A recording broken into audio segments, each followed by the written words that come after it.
The biggest night in Hollywood. It's almost here, and I'm talking about the 91st Annual Academy Awards. Here to talk about what you can expect for this year's show is our film critic, Rad. Rad, I want to dive right into it because there is a lot of changes that were proposed to happen. Yeah. What's the status today? Well, you know, what they could do right now is, you know that in memoriam they have at the Oscars? They could just put all the bad Oscar ideas into that in memoriam of what's been killed. Because, like let's start with the best popular film idea, right? They wanted to pander to a wide audience by rewarding, validating taste of what you're watching. That idea was killed. Yep. And lo and behold, they wanted to do that so that they can get a movie like Black Panther nominated to make sure that audiences have something like that to see. And Black Panther ended up being nominated on its own merits. So there goes the popular film category.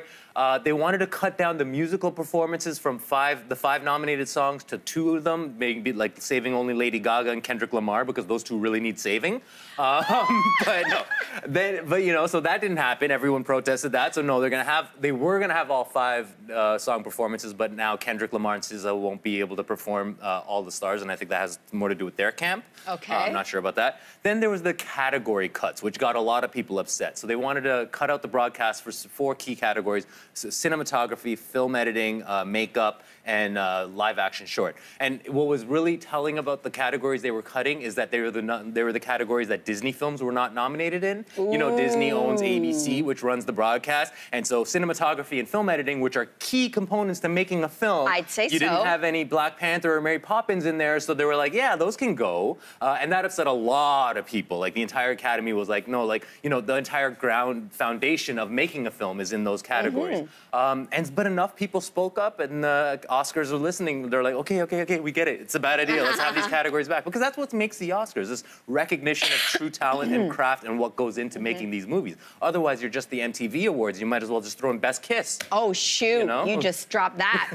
Who was opposing this and why? Well, I mean, I think a lot of just prominent filmmakers, like even some of the nominees, Alfonso Cuarón, everyone who loves the Academy Awards, really, for what they are. Because I think Slate said it best. They had a headline that the Oscars were trying to pander the Oscars to people who hate the Oscars, right? And also, like, by cutting away and chipping away at the soul of giving out the awards and recognizing talent, everyone who was a big fan of this spoke up on Twitter. And I think the Academy, in their final missive, they're like, we hear you, you love it, okay, we won't try to mess this anymore, right? Okay. And they're doing all of this just to kind of trim half an hour because they're worried about declining ratings, as if trimming a 3.5-hour show to 3-hour shows all of a sudden going to get people to tune in, right? Good point. Like, like the Super Bowls they're losing ratings too. It's not like they're like, well, let's cut the third quarter and get the show going, right? That's you don't true. respond to that, right? So okay, so let's dive into what seems to be perhaps, as you were mentioning earlier, one of the most unpredictable for picking the winners for the biggest category. So what's your take, and why is this so up in the air this year? Well, I mean, the acting categories, I think, are pretty locked, right? Okay. Like, I think we're seeing that Mahershala Ali, Regina King, Glenn Close, Rami Malek will probably be the winners of their acting categories. Alfonso Cuarón, for his big, beautiful work in Roma, will probably walk away with Best Director, unless Spike Lee, people want to honor Spike Lee for a year, for his whole career. Yeah. But the Best Picture category, it is so up in the air. And, really, I could say, like, any movie could win. It could be Black Panther. It could be Bohemian Rhapsody, which I think would be awful. But, but the thing is, I think that what we're seeing such a diverse slate of movies, like such very different movies recognized in this category, that it's pulling voters in different types of audiences in different directions. So right now, like, the main contenders look to be Roma, a foreign language, black and white Netflix film, which is very artsy and very, just curated for a critic, which, funny enough, I didn't even love it. But there you have that, and on the other hand, you have Green Book, which is the other main contender, which is kind of an old school, feel-good comfort. I keep calling it comfort food about racism, but it's funny, it's entertaining, it makes people feel good.